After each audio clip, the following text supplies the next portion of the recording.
안녕하세요. 반갑습니다. 저는 2024학년도 서울시 국어 임용 합격자입니다. 지금 공부하고 계신 선생님들께 도움이 되었으면 하는 마음에서 영상을 촬영하게 되었습니다. 공부하는 동안 송원 김준 선생님의 강의를 들었고 그것이 합격에 도움이 되었습니다. 또한 송원 선생님께서는 1차 합격자 발표 이후에 2차 대비에도 많은 도움을 주셔서 저는 방향을 잘 잡고 대비해서 최종 합격까지 할 수 있었습니다. 먼저 제가 왜 송원 김준 선생님 강의를 듣게 되었는지를 말씀드리겠습니다. 처음 송원 선생님을 알게 된 것은 교육 실습 때였습니다. 당시 저를 지도해준 선생님께서 송원 선생님 수업을 1년 동안 들으며 공부했다고 알려주셨습니다. 실습 지도 선생님의 수업 방식이 굉장히 마음에 들었기 때문에 신뢰감이 마구 높아졌습니다. 나중에 알고 보니 그 선생님도 송원 선생님의 문학 분석 방법을 수업 시간에 적용하셨던 거였더라고요. 저도 이렇게 살아있는 공부를 하고 싶어서 송원 선생님 강의를 꾸준히 듣고 분석을 실천했습니다. 추천을 받은 뒤에 오리엔테이션 영상을 찾아보았는데 암기가 아니라 이해와 분석을 강조하셔서 감명을 받았습니다. 특히 저는 문학을 좋아해서 공부 기간 동안 여러 작품을 직접 읽고 분석하고 싶었는데 마침 송원 선생님께서 그 방식을 강조하셨기 때문에 이참에 분석 방법도 제대로 배워보자. 그리고 그걸 수업 시간에 적용할 수 있는 방식으로 고민해보자 라는 생각으로 수강을 시작했습니다. 이 방법은 제게 아주 잘 맞았고 실제 시험장에서도 문제를 푸는데 아주 유용했습니다. 송원 선생님께서 알려주시는 방법대로 국교 지문과 문학 작품을 분석하면 재미있게 공부할 수 있고 또 독해력도 높아집니다. 독해력에는 완성이라는 게 없습니다. 저 역시도 수험 기간 내내 분석을 하면서 독해력이 계속 높아진다는 걸 체감할 수 있었고요. 그 과정에서 점차 합격에 가까이 다가갈 수 있었던 거라고 생각합니다. 그리고 앞으로 학생들을 만나 가르칠 때에도 제 독해력의 수준을 계속 높이면서 더 좋은 교사가 되기 위해 노력하려고 생각하고 있습니다.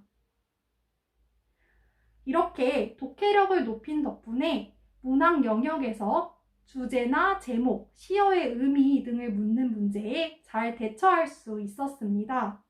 또 국교 영역에서는 지문 속에 답이 있다라는 송원 선생님의 말씀에 따라서 지문을 독해하고 맥락에 맞는 100%의 온전한 답을 찾으려고 노력했습니다. 독해력은 2차 면접 시험에서도 중요합니다. 왜냐하면 우리는 짧은 시간 동안 구상형 문제, 즉답형 문제를 읽고 독해한 뒤에 답안을 구성해야 하기 때문입니다. 평소에 독해 훈련을 많이 했었던 덕분에 2차 시험에서도 당황을 좀 덜 하면서 잘 답변을 마련할 수 있었습니다. 김준 선생님 강의는 송원 선생님을 통해서 알게 되었습니다. 송원 선생님이 강조하시는 그런 공부법들을 김준 선생님께서 직접 전수하신 거라고 하더라고요. 그래서 그 말씀을 믿고 김준 선생님 강의를 듣게 되었습니다. 김준 선생님의 강의는 기출문제를 포함하고 있어서 기출의 시선을 늘 이제 견지를 하면서 공부를 할 수가 있습니다. 또한 최종 모의고사 반에서도 중세 문헌 풀이를 자세하게 해주셔서 중세국어 영역에 대한 자신감을 높일 수 있고 이해력까지도 높일 수가 있었습니다. 다음으로 우리가 공부를 하면서 지양해야 할 것, 하지 말아야 할 것을 말씀드리겠습니다. 하지 말아야 하는 것은 단순 암기입니다. 물론 암기는 필요할 수 있습니다. 하지만 우리가 공부해야 할 양이 상당히 많습니다. 그래서 암기부터 하려고 하면 몹시 고통스럽고 결국 마지막에는 쉽게 지치게 될 수가 있습니다.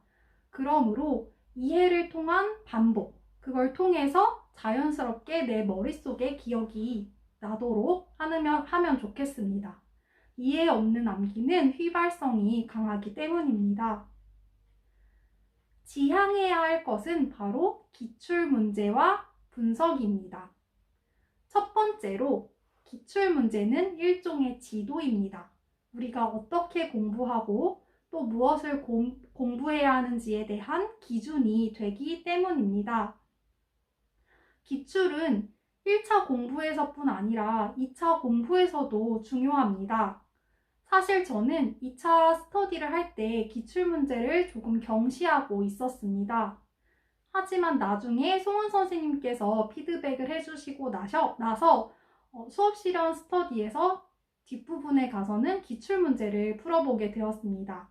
그러다 스터디 마지막 날에 풀었던 문제가 바로 2014년도 화법 문제였습니다.